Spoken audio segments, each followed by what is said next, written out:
Well, with multiple infectious viruses making headlines right now, kind of begs the question, how prepared is the U.S. for a major outbreak like we saw with COVID-19 a few years ago? Yeah, it's kind of an uncomfortable question. Yeah.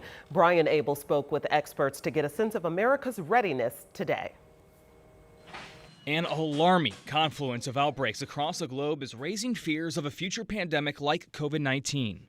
Hantavirus, Ebola, and measles, among other infectious diseases, are making headlines in the U.S. and raising questions over preparedness. The measles outbreaks that are littering the entire country are a direct result of the fact that our public health preparedness, our respect for infectious disease, our respect for vaccines has completely eroded. Experts say U.S. administrative changes since COVID, along with a slip of trust in public health institutions, are having an impact. Prior to the Trump administration, USAID was there, CDC was much more robust. Those tools are much weaker now. USAID is completely gone. President Donald Trump's withdrawal of the U.S. from the World Health Organization has constrained the ability of the CDC to communicate with it. The CDC is not necessarily always at the table at the earliest possible juncture when there is an emergency. Some public health experts worry these changes, along with deep cuts to the CDC, will make it harder for the U.S. to respond now and in the future. The infrastructure cannot be built overnight. How much infrastructure is already there and how much has been decimated as a result of